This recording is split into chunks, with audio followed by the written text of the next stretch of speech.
This video is sponsored by PokeTownStore.com, the best place to get yourself some TCGO code cards. You're looking for the latest booster packs in town or that specific code to complete your deck. This is the website for you. Use the coupon code ZapDoesTCG for 5% off your complete order. Also, this video is sponsored by CardMarket.com. This is a European platform that I personally use every single day. You can buy and sell cards to people all across Europe, and it's easy to do so. So definitely take a look at CardMarket.com if you are a European player. Next sponsor and the last of the bunch is going to be YourPlaymat.com. This is going to be the website if you need to create your custom playmat. Everybody wants to have a unique playmat. You can design and upload images onto this website and create playmats from the get-go. Definitely be sure to check it out if you're interested in buying your own playmat and use the coupon code ZapDoesTCG10YP to of course get 10% off your next order. Anyhow, enjoy this video. Thanks for watching through the commercials, and I'll see you in a couple of seconds. Peace!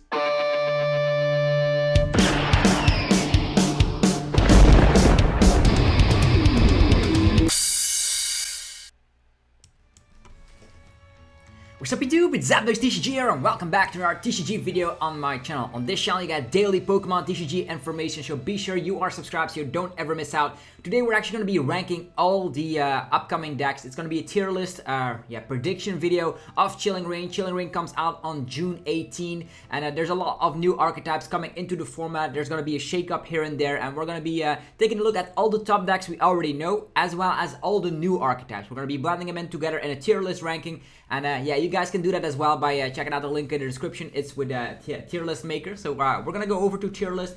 If you guys are hyped for this video, be sure to let me know by destroying the hell out of the like button. And without further ado, let's go over to TIERLISTmaker.com. And this is actually a tier list that I actually created from scratch. We have tier 1, which is utterly broken. This is gonna be competing for best deck in the format. We have tier 1.5, which sometimes can of course win a lot of tournaments, but is not like the best focused archetype out there. For instance, you're actually gonna be seeing what tier 1.5 is very shortly. We have tier 2, tier 3, and then nope. This is a category that I personally say, like, don't play this archetype. You're probably not gonna be winning tournaments with it.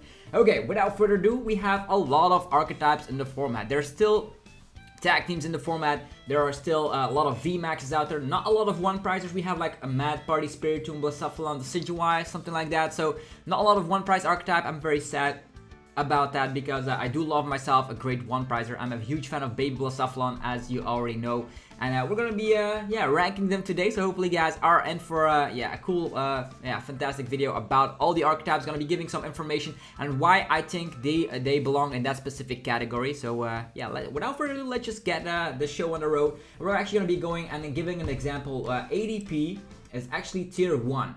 The reason why it's tier 1 is that it's not easily counterable. So what can I say about that? Like, tier 1.5 is also very good, but it's easily counterable. So as a little example, we are also going to be putting Eternatus to the 1.5 category. So you can see the difference between tier 1 and tier 1.5. Tier 1.5 is easily counterable. Eternatus is a very, very great deck, has great favorable matchups across the board, hits weakness against Shadow Rider Calyrex VMAX as well, a new archetype coming, and of course Chilling Reign.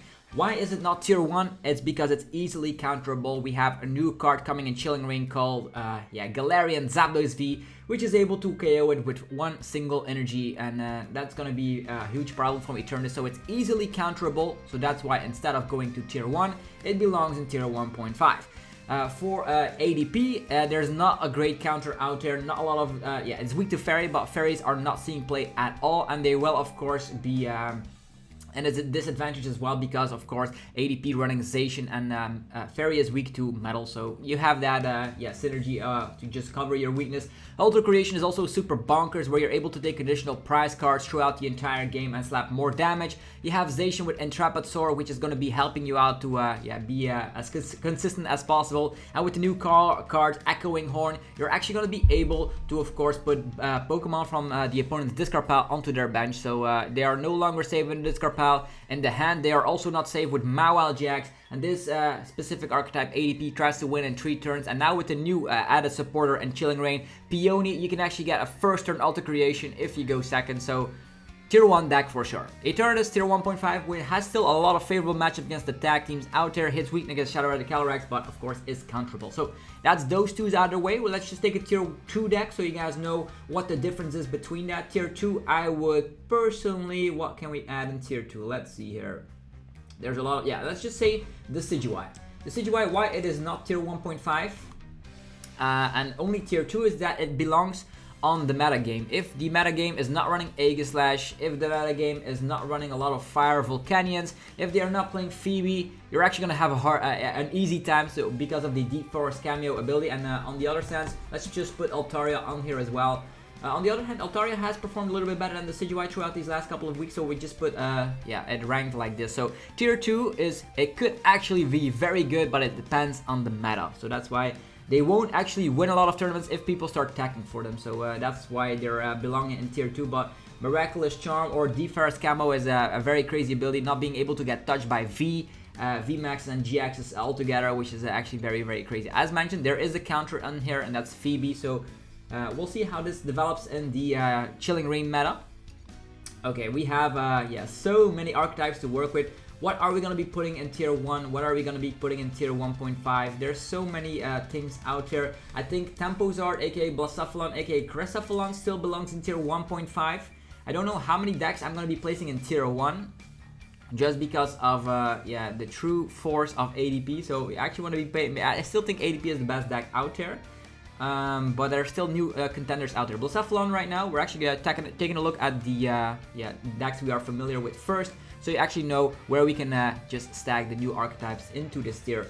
Okay, we have 1.5. We have, of course, the amazing Fireball Circus. You still have the crazy Spit Shot of Cramorant V. There's the new Galarian Rapidash V, and that's going to be helping you out. Now, on the other sense, Victini VMAX also belongs in the 1.5 category. There are still some water types that could actually be good because of the new Inteleon coming in Chilling Reign. So I think Victini VMAX, is it the better out of the bunch? I think Tempo Zard, aka Cresaphalon, is still a little bit better. So I'm going to be putting Victini VMAX over here. But post-rotation, Victini VMAX becomes better. But now it is still here. And also with new water types being implemented in the form of Ice Rider Calyrex VMAX, Victini VMAX is actually not going to be as busted as it was before. And the Battle Styles medal is actually very, very good. There's still a lot of tag teams out there which Victini VMAX has trouble with, and one of those is actually PikaRom. I still think PikaRom is a Tier 1 deck. There's no way around it. Ever since its release and yeah, Team Up, and it has seen such a yeah, crazy performance. And right now with Crushing Hammer, Bolton, Chaotic Swell is going to be good. Why is Chaotic Swell good? Well, glad you asked. There's going to be a new, I think, Tier 1.5 or maybe Tier 2 deck. Depends actually on how it actually will perform, but that's actually going to be Dusknoir Trevenant, putting the opponent to a low card hand. Why is this not going to be working out? This actually is having Intrepid Sword. This has a lot of outs. It is very strong. Bad to the peak. I'm still putting it at 1.5, I think. As yeah, tier list prediction, I think it's 1.5 just because of the raw power of Bad to the peak. As you can see, this doesn't run Chaotic Swell, this doesn't run Chaotic Swell, this doesn't run Chaotic Swell. Only the tier 1 decks run Chaotic Swell. So Chaotic Swell will make sure Path to the Peak cannot come into play. But yeah, Dusknoir Trevenant could actually attack in Marshadow of Unbroken Bonds with the Resetting Hole ability to get rid of the Chaotic Swell. And then Path to the Peak and having Cresselia, having of course the Fog Crystal, setting yourself up, and then Night Watch seems very strong. I don't know if it's going to be tier 1.5. Maybe we should have put it in tier 2, but I still think it's very powerful. If you can put the opponent to a 0 card hand, it's going to be good. So that's why Dusknoir Trevenant, instead of being a Nope deck, is actually going to be tier 1.5 because of Path to the Peak, because of Fog Crystal, because of the new Cresselia. Being able to accelerate energies from the deck instantly to your Dusknoir Trevenant seems very, very good for sure. Okay, moving forward, Corviknight, tier 3. It hasn't proven itself too much, so it is actually not a bad deck. You have Bronzong to move around energies, Intrepid Sword and all that. So yeah, it's tier 3. I expected bigger things for the Corviknight VMAX, but unfortunately it did not perform as we thought it would. What deck I personally wouldn't play, as a little example, is maybe like Whimsicott. I don't know. Whimsicott hasn't performed too well. There's of course people still hanging on to the hope of Whimsicott. Whimsicott had great performance in of course the format with Battle Styles. Personally wouldn't play it because of the fact that Marnie's around, Zero Card Hand is around, Path to the Peak is around, so you can no longer resort to your classic strategy of Oricorio GX or Salvala GX or whatever you pair Whimsicott with, and that's why I'm putting it in the Nope category. Not only that, there's ways that bigger decks have Cheryl, can heal themselves off. This only slaps max 250, so that's why I'm putting Whimsicott in the Nope category. So we already established quite the tier list already, so hopefully you guys are excited. You can also make your own tier list. If I forgot a deck that you say like this needs to be on here, be sure to let me know in the comments section as well. If some of these are ranked differently, be sure to let me know in the comment section as well. Maybe I'm doing this wrong, but I've been playing the game for 10 years, so probably know what I'm talking about, right? Okay, Luke Metal is one of these decks that perform very, very well. Will it be better or worse? I don't know. Will we put it in tier 1.5? It has performed quite well. There's a lot of tier 1.5 archetypes out there. Maybe we should put some in tier 2. We can do that later, but Luke Metal is still very strong. Hits weakness against Ice Rider Calyrex. And on the other hand, let's just talk about some new decks here. I think Ice Rider Calyrex has performed quite well in Japan as well. So also tier 1.5. Too many tier 1.5s. I can not make up my mind. Let's just try to make some other adjustments. Colossal, I put it in the Nope category just because of the fact that Rapid Strike Urshifu was like the better choice here. I put that as 1.5 as well. Or do we put it on tier 1? Definitely not. I think tier 1 deserves Shadow Rider Calyrex VMAX just because of the fact that it has answers against its weakness. So these are the ones I would be putting it over here. So let's just talk about the Shadow Rider Calyrex VMAX first. Has the Underworld ability. If you attach an energy from your hand to one of your benched Psychic Pokemon or something, you actually are able to draw 2 cards. This is also stackable with multiple of these out. You still have more damage depending on how many Psychic energies you have in play. You can be pairing it with Mewtwo, with Dusknoir, Trevenant as well. You can counter your weakness with Galarian Zapdos, so that's why we're putting this at tier 1, and it has proven itself in Japan already. So as for Ice Rider Calyrex, let's just put it over here. Tempo Zard still belongs here. Urshifu, what to do with you? Still people can run Mew. This runs Mew. This power probably could run Mew. So with Mew, the Rapid Strike has some troubles. Also with Galarian Zapdos, people will just play the Psychic deck with Galarian Zapdos. So Urshifu is a little bit worse, if I'm being honest. And Dusknoir Trevenant, still don't know how to feel about this. Victini VMAX, do we put it in tier 2? Just because of the fact that Ice Rider Calyrex is here, but there's still VMAX archetypes out there. So, how to do this? We will do that later, so for now, let's just move on. Dragapult VMAX, weak to darkness, low damage output, and Cheryl being around in the format makes me think that it belongs in tier... I really don't want to put this in tier 3, but for now, let's just put it in tier 3. Crobat VMAX, something I personally wouldn't run. Yeah, personally wouldn't run just because of the high amount of bosses orders being played. And people will be able to slap 300 damage. With the Psychic Shadow Rider Calyrex deck, you could just stack energies across your board. Although you have to be afraid of the Max Gutter, 180. That archetype becomes a little bit better, so let's put it on the higher end of Nope. Lapras, tier 3. Could it become better? Who knows? I think Ice Rider Calyrex is the better water archetype out of the bunch. Probably still better than Corviknight, right? Probably. Moving forward. Green Zard, a solid tier 2 deck. Has of course ways that it can go for Volcanion, a reset stamp, Path to the Peak. It actually gains Path to the Peak, which is actually very strong for the Green Zard deck. So, but on the other hand, there's new water types in the format in the form of Ice Rider Calyrex VMAX. And Ice Rider Calyrex VMAX is gonna be paired with the new Inteleon or just with Cinccino and Path to the Peak as well. So that is a true solid water archetype in the format, and that's not good news for Green Zard at all. Also not good news for Victini VMAX, so maybe we just put it a little bit on the lower end here as it is. Okay, moving forward, Cramorant VMAX with Porygon Z. I really don't know where to put this guy. It had, I know Robin Schultz played this in the Players Cup 3 to some decent success, but it has not seen the amount of performance, and still with PikaRom running rampant in the format, I would still put this on the higher end of tier 3. The reason that Dragapult is on tier 3 is that Eternatus is still not going anywhere. It is still a strong deck, and it now hits weakness against Shadow Rider Calyrex. And let's say Shadow Rider Calyrex only plays one Galarian Zapdos. Maybe they don't play any or maybe it's priced, you actually win that matchup. So it all depends on how quickly you can go. Eternatus also could tack in big charms to just make sure you can stay alive after Galarian Zapdos. So you can actually counter pick your tool cards in your deck just because of the Shadow Riders playing Galarian Zapdos. So I don't know if that makes sense, but it is what it is. Excadrill, I definitely wouldn't play that.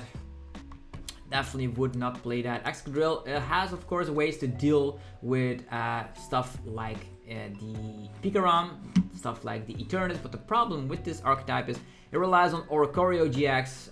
It also has Chinchino to draw cards, consistently slapping, yeah, I think 120, and then the following, and the late game 180. The problem with this is that people can put you to a 0-card hand, so that makes it difficult to establish Excadrills time and time again, so probably not the best archetype out there. Probably not going to be winning tournaments anytime soon.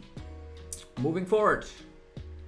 Snorlax VMAX, I put it in tier 3 as well. This is one of those archetypes that Pedro Torres from Spain put on the map with, of course, a Pidgeotto engine and Cheryl with triple accelerated energy and then Munchlax to get the triple accelerated energy back on top, and you Cheryl loop consistently. The problem with this is the damage output is not high enough, and people are actually going to be able to put you to a low card hand. Will this become better? Probably not. It also is not too popular. It is actually having a dent here and there in popularity, but not anything you should be worrying about. Inteleon VMAX. Inteleon VMAX. With, of course, the rugged helmet. It actually gets a little bit more disruptive than ever before. Will it be better than the Ice Rider Calyrex? Will we put it in tier 2? Still has to prove itself. There's still decks with energy acceleration. Think about Metal Saucer with ADP. Think about the Underworld ability. Think about Tapu Koko Prism Star. Think about Welder. Think about Melanie. So too many energy accelerations for this fella, unfortunately. So high end of tier 2. Or actually tier 3. Yeah, there we go. Togekiss VMAX in the Lightning format. Still wouldn't play that. I would be putting it in the nope category. I know people could be going for like cherry picking cards with Max Glide from the deck. The problem with the Togekiss here is that it is weak to lightning. Not only that, it only has 310 HP. And also a problem is that the opponent will, of course, have higher Marnies just because of the fact that, yeah, Shadow Rider draws cards from itself. Marnie is like a staple in PikaRom. People play 4 Marnies in Look Metal, 4 Marnies in the Dusknoir Trevenant matchup, so and the deck. So putting you to a 0-card hand with Togekiss is like, ow, yeah. Higher ends better than, I think Colossal is like the better one out of the bunch, if I'm being honest, and then Togekiss belongs here. There we go. So this tier list is definitely coming a long way, so that's pretty damn nice. Mad Party. I don't know how to feel about Mad Party. Spiritomb gets released in Chilling Reign, which can slap it into Oblivion, but not every deck will be playing Spiritomb. It is going to be the lower end of tier 2, and that's just because of people could be tacking in Spiritomb. As soon as this deck wins a tournament, people slide in Spiritomb from Chilling Reign, and the deck never wins anymore. So it actually gets counterable, which is very, very bad for this archetype. And now that I think about it, Lapras is probably better than Snorlax and Cramorant because of Level Ball, Frostmoth, and all that, not having damage cap. A solid tier 2 deck is Control, and the reason why it's so high is that high-level skilled players like Sander Wojcik and all that play Control decks, and they actually put it on the map. They are very good, take hours and hours to practice with and perfect the list, and they actually are able to sometimes go very deep in tournaments, even top 8s, even runner-ups, sometimes even winning tournaments. This is very scary. Munchlax, you have, of course, yeah, the Galar Mines. You can gust and trap opponents. You can do a lot of stuff. Get your stuff back with the Excadrill. Get your stuff back with the Munchlax Snack Surge. Lily's Pokédoll is still around, so yeah, I'm very scared sometimes of Control decks. Solid tier 2 deck for sure. Okay, Gengar Mimikyu. Gengar Mimikyu. And in the past, this will actually got a little bit popular because of the fact that Urshifu got so popular, but now Eternatus is still around, hits you for weakness, and yeah, also with Path to the Peak, this actually seems a little bit better now that I think about it. Let's put it on the higher end of tier 3. Probably wouldn't be playing Gengar Mimikyu just because of the fact that people can draw cards with abilities, although if you have the Path to the Peak, they will probably have Marshadow to just counteract instantly, so it actually gains Fog Crystal, it actually gains Path to the Peak. It's like very similar to Dusknoir Trevenant, but I probably would play this as the preferred greens list. But hey, that's just me, right? Jitfu, aka Mewtwo with Psychic and Jirachi GX, weak to Psychic. weak to Psychic. Dusknoir Trevenant is around as a Mirror archetype. Shadow Rider Calyrex is around, so you need Jirachi GX to get rid of your weakness. Jirachi GX can get shut down by Path to the Peak. Tier 2? Did we put it in Tier 2? Psychic Mewtwo? It has performed very well in the Battle Styles medal, that's for sure. Probably better than... yeah, let's just put it over here. Psychic Mewtwo still has lots of answers. Mewtwo Welder hasn't performed too well, to be honest. Where do we put that? High end of Tier 3? Seems easy, right? Welder and go for it, but with Path to the Peak, they need to find Chaotic Cell, or they're not able to go for the Dynajax, or not able to play the Perfection ability at all. Let's just stress out how powerful that is. Ice Rider Calyrex VMAX runs a high amount of Path to the Peak. We have the Dusknoir Trevenant playing a high amount of Path to the Peak. Luke Metal could potentially play that as well, so a little bit skeptical on the Perfection ability because of Path to the Peak. And with Path to the Peak in play, they cannot Crobat, they cannot Detonate, they cannot use the Perfection ability. Sounds pretty scary, so I think Jitfu is probably the preferred Mewtwo build overall. Cinderace sometimes goes into a top 8, but the preferred, it's not the best Welder version, that's for sure. I probably would it in the nope category. I probably will never play Cinderace VMAX. It actually did quite well. Is it because of Galarian Rapidash V? Is it because of other factors and favorable matchups? I don't know, but the preferred Welder build is probably going to be either Green Zard, Victini VMAX, or Tempo Zard, aka Blacephalon. These are the Welder decks you probably want to be playing. No Cinderace. Centiskorch, Tier 3. I wonder why Centiskorch has dropped down so much in popularity. As mentioned, Victini VMAX is probably the better Welder build out of the bunch. With water decks out there like Ice Rider Calyrex, higher end of Tier 3. Yeah, people might say, oh, why do you put this not in Tier 2 and stuff? But I think it is belonging here in Tier 3. High end of Tier 3 though, so these are probably solid. Let's look at all these archetypes. Like, sometimes you see them popping up in tournaments, but they are not like the most dominant ones. This is like the meta, right? The top half for sure. Spiritomb. What can we say about Spiritomb? You hit weakness against Shadow Rider Calyrex. That's super duper good. You got a favorable matchup. Let's just put it in the low end of Tier 2. So there's still a Tier 2 one price deck. So one price decks, a lot of one price decks in Tier 2 too, by the way. Blacephalon is probably the best out of the bunch, but Spiritomb now has a favorable matchup in the form of Shadow Rider Calyrex VMAX, which is super duper good.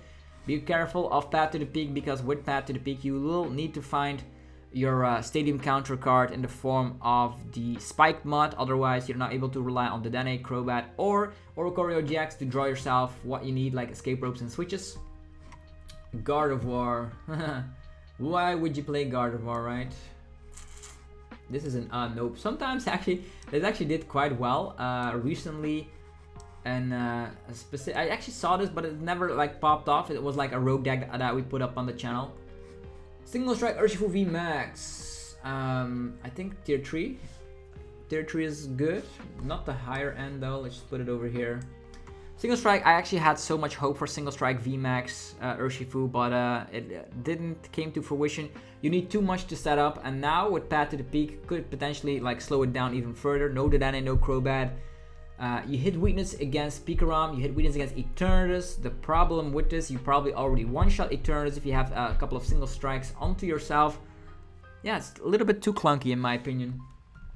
Moving forward, Sandaconda VMAX, Tier 3. Nah, not even Tier 3. I think it's the nope category for now, just because of Mew. Mew is being played in Blacephalon. Mew is being played in Urshifu sometimes. Mew is being played in a lot of decks, so 60 and spreading 20 is like the same scenario with Snorlax, so maybe it's Tier 3. Yeah, maybe Tier 3, and maybe Corviknight is a little bit better than, yeah, let's put it like this. Sandaconda, 60 to the active, 20 to everything else. Seems pretty nice, but in a format with bench blocker Mew, bench barrier, to be honest, not too great. Okay, Mewtwo, probably the best Mewtwo out of the bunch. We're putting this over here. Green Zard a little bit. Yeah, Jitfu like this. Yeah, seems okay. Mad Party. Yeah, okay. Raw Egg has performed very, very well throughout these last couple of weeks. Will it remain there or will it crumble? We'll see, but I put it in Tier 2 here. These are Tier 1.5. I think Tempo Zard could still, like Blacephalon can potentially one-shot these guys because they have 320 HP. Galarian Zigzagoon and Scoop Up Map put it to 300, which is not a big deal for Blacephalon. So the problem with this, if you want to go for like, yeah, Cramorant is also not too bad. So Eternatus, Blacephalon, Ice Rider Calyrex, yeah, this is probably the better way. Luke Metal. Yeah, let's put it like this. This is probably gonna be the best decks out of the bunch. Let's go. We have some more decks to work with. Blissey V. Being weak to fighting, having infinite damage output. I think you can actually, it's like 40 damage plus 30 more for every energy attached to this, if I'm not mistaken, or it's 10 damage, yeah, 10 damage. The problem with this is if you stack all the energies with Porygon Z onto it and you get knocked out, all your energies are gone. I know we still have recycle energy, and it accelerates to itself if there's special energies in the discard pile or energies in general in the discard pile. Could become very, very big, but Victini can one-shot it, Rapid Strike Urshifu can one-shot it, ADP just goes around it. I probably wouldn't play that. Probably wouldn't. Orbeetle, tier 3. Sometimes it's fun to go for Eerie Beams, Cheryl, Lily's Pokédolls. You know how it goes. Yeah, but damage-wise, people can actually get crazy damage output with the Shadow Rider Calyrex. Can put you to a 0-card hand and then you crumble. So probably over here. Orbeetle VMAX is probably still... let's put it over here. Then we have Metagross VMAX. As same problem with Togekiss. You can cherry pick cards from the deck, but people play a higher amount of Marnie. And not only that, I know you have a favorable matchup against Ice Rider Calyrex, just so you can one-hit KO them, but there's still a lot of fire in the meta game, which is actually going to be able to punish you quite tremendously. Something you never want to be seeing, and that's why we're putting it here in the nope category. Blaziken VMAX, Zero Aura build. It's like Rapid Strike. You have Empoleon, Zero Aura, as well as Blaziken VMAX. Low damage output, but could potentially run Cheryl because you can re-accelerate energies. I'm actually going to be putting it a little bit above Orbeetle VMAX. Maybe it could be interesting, tier 3 for me. And then Galarian Slowbro V is an nope for me, just because of the high amount of switch cards. Switch, Escape Rope, Malolana, Birdkeeper. So many switch out that if you poison the opponent's Pokemon, they probably just go to the bench, heal from their poison. Then for 2 energies, you only slap 130. Little bit bad, right? Little bit bad. Okay, that's it. This is the tier list. So these from the below probably wouldn't play that. They might be rogue fun videos. Tier 3 sometimes could be coming up in top 8 in tournaments for a little bit, but they are not the best ones out there. Lapras still being held down because of the fact that PikaRom is still around. Same for Inteleon VMAX, although Inteleon VMAX gets the new rugged helmet. Yeah, Gengar Mimikyu with Almastar gets Path to the Peak. Very nice boost. Single Strike Urshifu VMAX probably will now run one copy of Tyranitar VMAX. Actually, Tyranitar V, so you can actually one-hit KO the Shadow Rider Calyrex. For fire builds, the better Weller builds are Green Zard, Tempo Zard, and Victini VMAX. For the tier 2s, we have, of course, the Wall Breakers and Control decks. Could work out, but depends on the meta game. Mad Party gets a counter. Spiritomb gets a favorable matchup in the form of Shadow Rider Calyrex VMAX. What else can we see here? Yeah, some decks still stick around. Eternatus, ADP, PikaRom. These are like the big 3 from last format. Now get Shadow Rider Calyrex, which is actually very, very good. We play tested with Underworld Door, and it's like Zoroark. Just getting Zoroark vibes already is good. You can be just attaching, finding Cheryls or stuff. There's so many things you can do. We can set up other attackers. Dusknoir Trevenant, a deck to look out for with Path to the Peak. Ice Rider Calyrex VMAX, don't sleep on this one. Even though it's weak to metal, there's not a lot of metal types out there. I know Zacian's around, but yeah, you can actually punish the Zacian instantly. Like, they need 3 energy, so that's Saucer, attach. So technically, you can just attach on your Ice Rider Calyrex, following turn, attach again, gust up the Zacian on the bench that already has energies, and boom, KO them. Pretty solid. We have Victini VMAX still sticking around, but now has an unfavorable matchup against Ice Rider Calyrex VMAX. Still a lot of tag teamed around. Dusknoir Trevenant probably will yeah, wreck Victini VMAX in the sense that yeah, if they have a 0-card hand, they probably will not be able to do a lot. You have Pill Moon GX, you have Reset Stamps, a lot of things out there that just struggle. Although you have Galarian Rapidash V, which can be putting this guy to 100 HP remaining, which is actually also not too shabby. So new archetypes that I think you should look out for: Shadow Rider Calyrex VMAX, Ice Rider Calyrex VMAX, and the Dusknoir Trevenant Path to the Peak build. I have deck lists for all of these available on my channel. Go check out the deck profile section on, actually it's a playlist on my channel. And there's of course the good classics like Luke Metal. You have Rapid Strike Urshifu still being around, of course, hitting weakness against Eternatus and PikaRom. So as long as these are around, that's going to be good. You still probably need to play Jirachi GX just because of Shadow Rider Calyrex, otherwise destroying you. So that's why these are higher decks out there, because you can cover your weakness for sure. ADP is still probably the best deck in format. These are like the best decks I personally would pick if you're playing a tournament with Chilling Reign. But yeah, let me know in the comment section how you feel about this tier list. Is a little bit in the form of your mind. Do you like this tier list? Is there anything you would change? I would love to hear your opinion down below. Also, be sure to destroy the hell out of the like button. I take a lot of time and effort to create videos like these, daily Pokemon TCG content, so be sure to subscribe if you haven't already. Go check out our sponsors. We have PokeTownStore.com, the best place for TCGO code cards. You can use that coupon code ZapdosTCG for 5% off your complete order. They will have Chilling Reign packs up on stock very, very shortly. Be sure to refresh the website every single day. Use the coupon code and you're going to be the first one to have Chilling Reign into your account.